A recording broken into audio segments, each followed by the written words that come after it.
Good afternoon, everybody. This is Dee Reinhardt with Illinois WorkNet, and we are on August 1st. Can you believe it already? August 1st. Where does time go? We have a pretty jam-packed agenda today, so we're going to get rolling. We've got some dashboard numbers. I'm going to pull them up, so if you haven't checked into the checklist, please do that right away. And I'm going to pull this up. I'll pull it up from the side so it gives you a chance to check in. And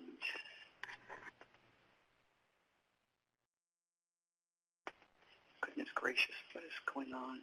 I was having problems getting checked in to the phone lines today.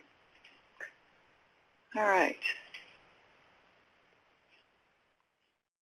So today is August 1st, so if you take a look at the 2151A past due, everybody pretty much has a number in there. Instituto is the only one that doesn't have anything, so I know they're not really past due because you've got until the 5th, but the 4th and 5th are on a weekend this month, so please see what you can do to get those done by Friday. Applications not started. We have quite a few people in that column with applications not started. And Tammy, I think I unmuted your mic already. Can you hear me? Let's talk about that right now. You bet. Then we'll bring it up again. You bet. And you're going to be getting an email from me related to this also. But with this new cohort, we have noticed that we're getting customers that have been referred to you guys, and the application is not being started on the first visit. Sometimes it may be the second or third, and we completely understand that sometimes the orientation is, one of the first things that you do. But so that we can comply with DHS policy, we have that, that 2151 that you guys are all very familiar with. So on the first visit, when the customer comes to you, you're supposed to do an assessment. And if you're just doing an orientation, that's not an assessment. So at minimum, you need to complete that application on the first visit. So you can identify their specific education, their, the work history, if there's any specific barriers that they may have, their interest level in your program to begin with. And if they're not interested, then at that point you can just do a reverse referral and then send them back to DHS. But we need to, because if you're not enrolling them on that first visit, then what we need to do is mark the 2151 as an assessment completed. So like I said, at minimum, you need to complete that application to, qualify as, completing an assessment with them on that first visit. And then, if I know that some of you do tape testing, and that may take another visit or two, and that's completely fine, and you don't have to enroll them, until they're a right fit for your program. But that application needs to be one of the first things that needs to be done on their first visit. So, Dee, anything you want to add to that? I can cover those later. Okay. All right, so we've got some 2151s that are past due, and those are maybe from Monday, but you need to get them in because today the end of the business is the 48 hours, so we need to get those in. Enrollment required, you can't enroll them until their application is completed, so these people in here are all have applications, and potentially all have applications completed, but they have not been enrolled. And what we've talked about with a couple of the different agencies is if you have a two-step process and they show up, the first step is 2151 assessment completed, because then you can still upload the referral rejected or you upload the services initiated. And then that way, that means that you actually accepted them, you're going to initiate services. But we at least need the application completed and the assessment completed before you can technically enroll the customer. 2151A is past due. We already talked about that because those aren't done. We don't have anybody in minimal progress, no progress, or situation worse. We do have a number of customers that need to have their completion status updated. And Mantricon, you've got 11. Now, this harkens back to a couple of meetings ago where we made some updates to handle the new eligibility item. So we found some customers as we were working on this. So some of these customers, you're going to look at them and say, man, these were completed ages ago. But because they were lost in the system, the new status update caused their original completion document to negate itself. So just take a look at who these customers are in this row, and please, if nothing else, just take the last completion document that you uploaded, just change the date to today and upload it. Otherwise, put a current, fresh document in there. Under the SNAP ineligible, there's 4 people in there. Those are recent status updates that have been done that you need to take care of. So if you can please take care of these as rapidly as possible, I would appreciate it. All right, and then moving on to the next item on the agenda, we have exports and a filter for new cohorts. So let me share my screen, and I'm going to go to test, and I'm going to go to, did everybody check in that hadn't yet? Oh, and just to let everybody know, I'm going to start putting in the notes who doesn't show up to the webinars. So we're going to do some public shaming. No, it isn't good, but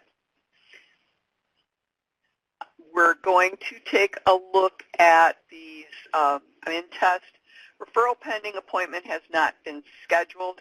What we can take a look at up here at the very top, if you want to filter by time period, you can find new cohort May 2018 to present and filter by agency. And that will change these numbers. So I went from 41 to 4. Additionally, if you're looking at everybody on the export that you get, I'm going to go back here. On this list, so referral pending appointment has not been, oh, actually I'm going to go to referral accepted and enrollment verified. I'm going to export this list of customers. And there's a couple of spots that you can look at to see whether they're new cohort or not. And this takes just a minute for it to come up.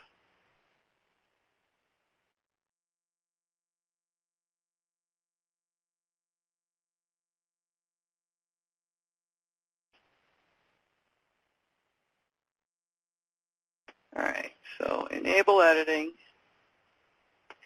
I've got some customers in here, and if you're going through your list, there is a, let me try and make this a little bit bigger.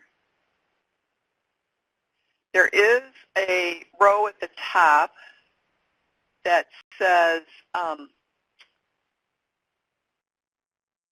well, DHS case ID. If they don't have a DHS case ID or a RIN, they are new cohort. If they do have a DHS case ID or a RIN, they are original cohort. If they have a study ID, they are an original cohort.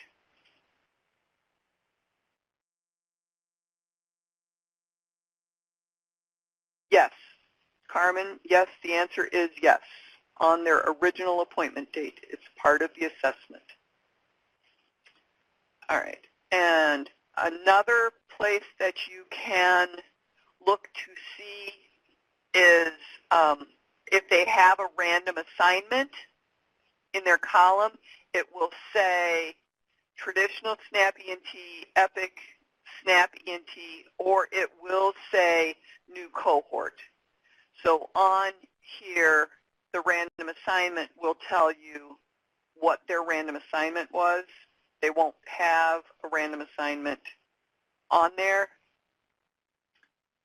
And there was one other column.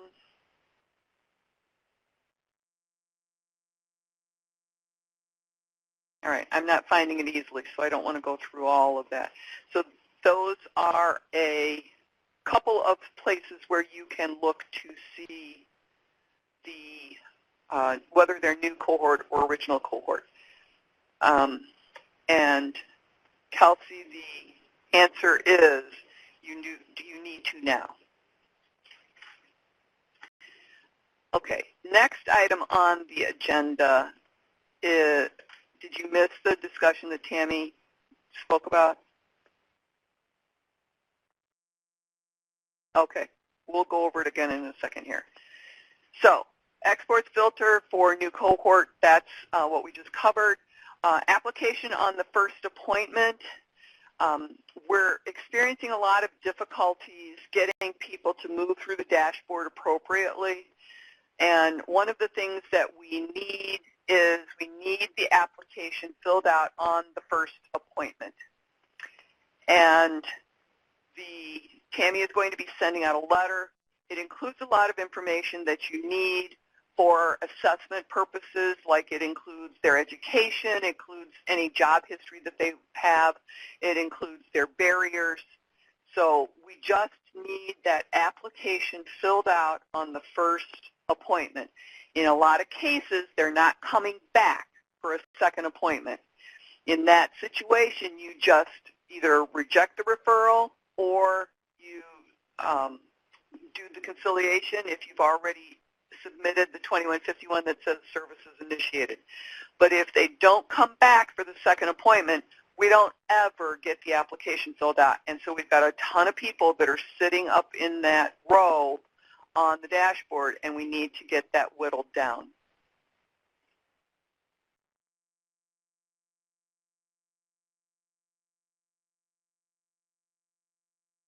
How many people are you bringing in on an intake orientation? Dee, we're on the same wavelength. I just asked that. 4 to 6 generally. So if you're having an orientation that's a larger orientation, you just need to do, you don't do everybody. You just do those that you know are SNAP eligible and potentially EPIC eligible.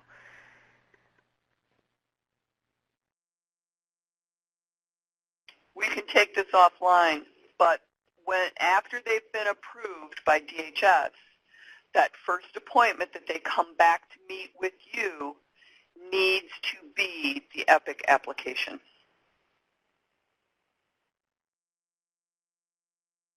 And as it is, and I know, Kelsey, you weren't on when we talked about this, but on the 2151, what you guys are checking is assessment completed. And if you're not doing an assessment, then we can't check assessment completed. And the assessment completed allows you to have more days to, to determine if you're going to enroll or not. Now, that doesn't mean you have to have every assessment complete. That just means we want at minimum the application complete so that you've got the information. And at that point, you can also identify if they're going to be a good fit for you or not. Because, if they come back for a second visit and then all of a sudden you're like, well, you shouldn't, they either say I'm not interested in IT, or you're like, you're not really, maybe a potential fit for the EPIC program. You're saving them a step with that too. So we can talk about this, like you said. We'll have a call. All right. So Tammy, you and Kelsey and Carmen can get on a call and discuss this further. All right. Next item up on the agenda is CBO Contact Updates. One of the things that we have that is now in production is and I'm going to show you in production what this looks like. I have this cute little tab where I can change everybody's primary contact and secondary contact. So I have Alana McDaniel from Leslie Bates with Eric Smith as a secondary contact. So if Alana gets a message from a customer's dashboard, Eric's going to get that same message. So that in case Alana is out, then Eric can step in and assign it to Orlando or somebody else in the office. So that did you want to share that with them? I'm not sure if they can see that screen that you're on because it's off to the side. Sorry. I'll make it bigger.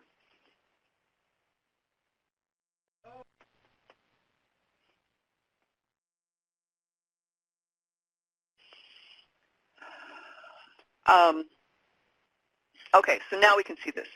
So now I can select a primary contact, which all of our offices have set up right now, and then we select a secondary contact. So that means that the primary contact and the secondary contact both get the same message from a customer profile when those updates come out. Now, the one thing that we've got going on that I'm not sure everybody has done or said is I can, in one fell swoop, update the primary contact for all of the customers by just clicking the old CBO contact and who the new CBO contact is. The challenge becomes I don't know if you have a primary contact established for every one of your customers. So I don't want to guess by going through and saying, okay, well, we know Nancy Brown from Catholic Charities is gone, but I don't know if all of Nancy Brown's customers got switched to Kendrea. So, and I don't think I've got Nancy Brown in the system any longer, so I can't make that switch. So please check your customers. If you've got a whole bunch of people that I need to switch all in one fell swoop and the person is still in the system, I'm happy to do that for you. If you need a secondary, so like Courtney has Curtis Young, if Courtney wants another person added in here as a secondary contact, I can do that as well. So that is the CBO contact update. Let me pull down so I can check the agenda again. Success story videos. We had a great session of success videos that were shot at Indicator through a couple of the different places in Decatur. So what we want to do is we want to be able to schedule 2 days if necessary or 3 days if necessary in Chicago. We'll go out to the other parts of the state for a day or 2 days and then come back to the mid part of the state. So if you have not submitted a success story request for video to Olivia and or Natasha, please do that so that we can make the best use of our time when we're doing the video scheduling. And I know that we got a great story from the Greater St. Louis United Way, which included an Epic customer from Leslie Bates. And we need to check in to see how we can incorporate some of that video into our video because it was a very heartwarming story, but we want to get some reference to Epic in our video. So yes, Alana, it was a very great video. Next thing on the agenda is CBO promote programs on DHS TA webinars. And I have a list of the CBOs who still need to schedule to talk. On August 10th, I have JARC scheduled. I have room for 2 more agencies. So I need a Safe Haven, Asian Human Services, Central State Sears, Inspiration, and or Phalanx. I need 2 more of you to talk on August 10th. And if we need to pull this up so that we've got 4 programs coming up on a day so that we can get these in, we can do that as well. So we would be talking on August 10th at sometime after 10:15 a.m. And you get about 5 minutes. So I need a couple people for the 10th, and then I need a couple 3 or 4 people for the 24th. So who wants to volunteer for those days? They're Fridays. So look at your calendars. Let me know who, okay, so Phalanx is going to go the 10th. All right, so This is the time for you guys to promote your programs. And if you haven't been reaching out to the DHS offices, I know Dee provided you information regarding their call-ins. It's a great opportunity to promote what you're doing and to get customers. So, and then the 10th call is a great time to sell your program to the DHS people. So if you haven't done it, we really recommend that you do that. And downstate, you guys are probably already talking to your offices, and they already know what your programs are because there aren't quite as many agencies near those offices. So that's why I'm pushing these Cook County agencies. So please look at your schedules. Please let me know when you would want to come on to the call and talk. I need to get everybody on. The other thing that I need is I need new brochures. If you've had an update to your brochure, we just got a really nice, cool one from National Label. It looks really good, and it's already been posted to the Restricted Resources page. This is a place where DHS can go to grab these brochures, share them with their customers. So that's what we're trying to do. We're trying to get you guys more customers. The other thing, please remember that you can go to a DHS office and talk to the people that are coming in. We put that schedule out on the last webinar. So please remember that you can go to the offices. And then what I want to do now is I want to pull over a poll. We've got,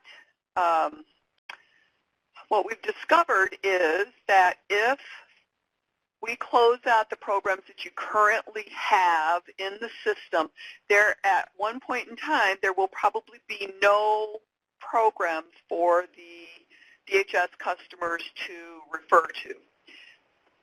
So what kind of ideas do you have that are short-term or online training that you could add that would run till pretty close to the end of the grant period? So if you got any ideas, type a couple in. Okay, so that one had to come from the National Label, that IT Essentials. So if these are short-term especially, like if they're a week or 2 weeks long that people could do. Okay. And it may get to the point, too, as we progress, that we just look on essential skills, job placement and job essential skills, and that's something we're going to have to discuss with DHS. The only downside of that is, what EPIC brought to the table was the extra services and the paid work experience, which that's still really low. You guys, you need to really utilize the paid work experience, and training are the two, and extra support services. So, but if they still want to move customers through the EPIC program, we may towards the end look at essential skills and placement. EPIC brings super dope career coaches? What? I agree with that. We've got a good network. The challenge is if you enroll them in a long-term program at the end, you will be exiting them as, because you're co-enrolling them with WIOA or somebody else. And that will be exiting them as enrolled in higher education. And in September, Tammy and Olivia and I are going to sit down and talk about the exit process so that we can try to get you as much credit for things as possible. But we don't have that all in place right now. Yes, if they are moving on to another, like say you got them, okay, so I know, Kelsey, you don't do this, but somebody got a CNA certificate to be a nurse assistant, and they go on to WIOA and to get their RN, yes, they can be exited as in higher education, but you won't get credit for the employment if they get employed.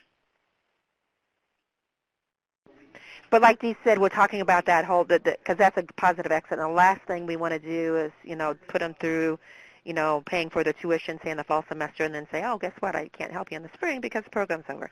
You want to make sure that you're aligning them with other opportunities that can continue their career pathways. And that will definitely be a positive exit for you guys. Right. Okay, so I'm going to pull this over to the side. If you guys think of anything else, please let us know what you want to add, and let us know what you can get people trained in, and we'll get those programs added, because if there's, something else that they can do, maybe instead of just an OSHA 10, they might get an OSHA 40, or there's a couple of, not NIMS, NIMS certification. There's 4 of them, and a lot of times those NIMS certifications, the Safety Council, those can be done pretty quickly, and you might be able to help somebody get a job with that. So can somebody that didn't type in the NIMS, because if I type in, it'll take out my customer service and Microsoft Office. So if you didn't type in NIMS for me. Okay, nobody's paying attention. I got you, Dee. Okay. Okay. Thank you. Okay, I'm over here. All right, so now, next item on the agenda is updates. So now, let me pull this open because I'm going to go to the updates page. Everybody should be familiar with this page. If you're not going to it on a regular basis, we sometimes make updates that impact you between webinars. So please check out this page. On Monday, we made some adjustments to the assessment and the iStep dashboard to make count corrections. We removed a user access report. We now have an automated email going out to the primary contact when DHS changes SNAP eligibility on a customer, and the customer export updates include background check information from the application, and we moved some columns around and changed some things around so that they make a little bit more sense. On the 25th, we added that all customers' initial 2151 with the appointment will be added to the progress page so that it has a historical representation of when the customer was actually invited to the intake orientation. If a super admin needs to change the CBO for an agency, we don't have to have the RIN and DHS case IDs. A new simplified benchmark report was created for the super admins, that's Tammy and Olivia and I, to use so that we can quickly determine who has achieved one of the performance benchmarks. The left-hand margin of a customer's profile now includes whether the customer is mandatory or voluntary. A secondary contact phone number has been added to the customer profile information, and an adjustment to the day that moves the customer's incomplete application to that row on the application section of the enrolled dashboard has been changed. We had people reporting, and Kendra can attest to this, we had people reporting to the application not completed on the day that they actually had their orientation appointment. So we fixed that. And then there's other ones here from July 18th, but we had our meeting that day. I think all of those were updated there. The other thing that we have coming up is we are going to be adding a case note box to the invitation so that if DHS has to call a customer in, they missed their appointments and now they're in conciliation, that case note can be added to that customer's invitation, and you would then know what's going on with that customer without having to send emails and check all of that, because that will be an open text box and it will be available for anybody to view. So if DHS has to put in a couple of different case notes, that it will replace the previous one so that you'll see an update. So that is what we have planned, along with a few other things, but we won't go into that. But I just wanted to let you know that that one's probably going to come out yet this week, I'm hoping. So we'll have that available. All right, now we have status of budget modifications. Tammy, it's your turn to talk. Yay, the never-ending saga of trying to modify the EPIC budgets. Okay, so as you guys have been, told, we had to do a different IGA with DHS that was called a UIGA, which falls under the GATA requirements for doing intergovernmental agreements between our departments. We wanted to grandfather the one, but DHS wanted us to do the UIGA. So we're working through that process. Basically what it means is that DCEO becomes a grant recipient of DHS, and we have to do, we do the whole kind of thing that you guys do too. So we have to go through the ICQs and identify indirect cost rates and all of the stuff that you guys have to do now with us to get a grant. So our accounting has been working with their accounting. We did get the NOFO this week, and it was approved, and it's back with them. So my accounting indicated that they hope that they're going to be able to put their indirect cost rates in this week, and I'm hoping, keeping my fingers crossed, that starting next week I can start modifying all of you guys' budgets. One of the things that we're going to have to do, though, because they want us to align more with GATA, and keep in mind that EPIC was pre-GATA, our application looks a lot like the GATA applications, or the GATA grant agreements that you guys get now, but your grant agreement was actually established outside of the system. GATA wasn't ready for EPIC when we got started, so we used the GATA format, and I had to do it outside of like the EPIC or our e-grant system. So our grant agreement looks, is pretty much real identical to that. But we did not have, at the time EPIC started, the GATA budget forms. So now what they're requiring is that you guys complete the GATA budget forms. And basically what you're going to be getting from me, probably the first of next week, I've already got your negotiated budgets and your negotiated service levels based upon the new cohort. I still got all that documentation. If that hasn't changed, this is your last chance. Not really last chance, but we can modify down later if we really had to. But this is your chance to review those again. And then you're going to have to fill out the GATA budget, which is just going to be those 5 line items. So it's going to be admin, which is going to be direct. It'll be training.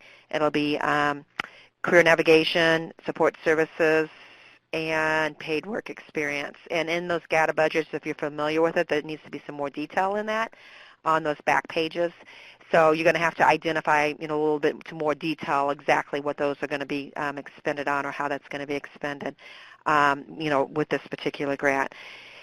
So that's going to have to be done. Otherwise, besides that, and then when you send that back in, I still do need a justification. Our legal office likes to have a justification letter on your letterhead, and I know some of you guys did submit that, the first go around when I was really hoping we could do these modifications in June. So we'll need that, and so I'll send this out to you guys in a letter notifying you of that. But I just want to let you know, we're pushing as hard as we can to get this done. It's been a grueling process, and it's not been one that's been fun in here internally for neither my legal staff or accounting or me to try and get this done. So, but we're getting really, really close. So, and I've had several different emails related to when are we going to get our budget increase and the service numbers increased. And then that also translates to SIUC. So like Dee is very critical to this program and making sure she can stay on this program with us also. So that's where we're at with that. So I just wanted to bring you up to speed on that. Otherwise, the periodic reports, which was the financial and the program reports, were due June 30th. I've gotten quite a few in. If you have not submitted it, please get it in by Friday. We have to get those uploaded within 5 days, and that's not business days. So I have to get all of those uploaded this week, otherwise the ones that I've got. And if I don't have them, then you're going to get a little nastygram that's created by the system that says your report is delinquent.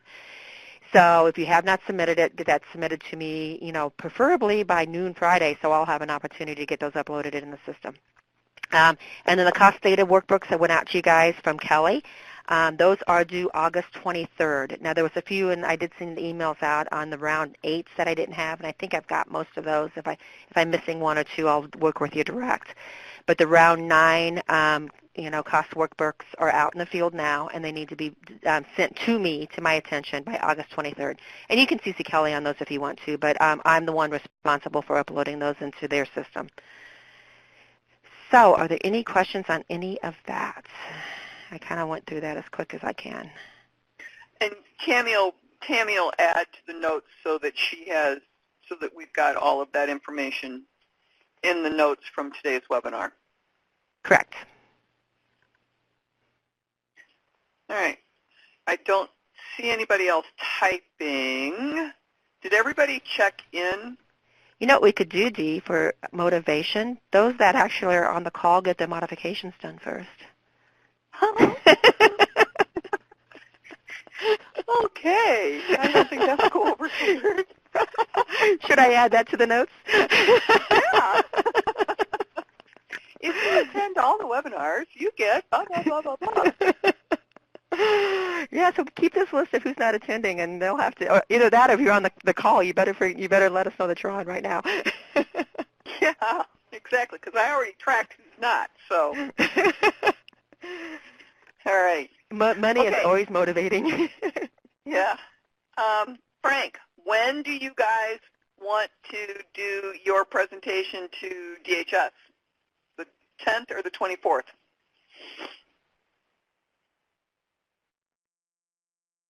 No, have Judith do it, but we need 10th or the 24th. All right. So who are you still missing?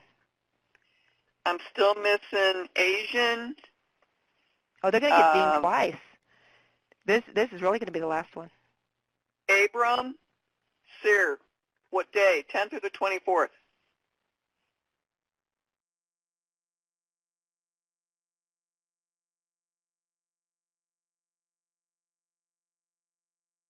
And if you want Bond to do it, that's okay too. All right. And then Inspiration's not on the call. I should assign them. Asian's not on the call. It'll be 10:15-ish, Frank.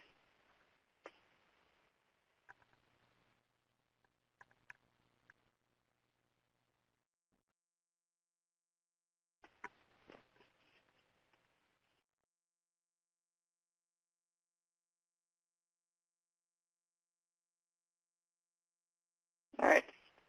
All right. Well, I'll email you details. We don't do August 15th. We're talking the Friday DHS calls. That's why I said the 10th or the 24th.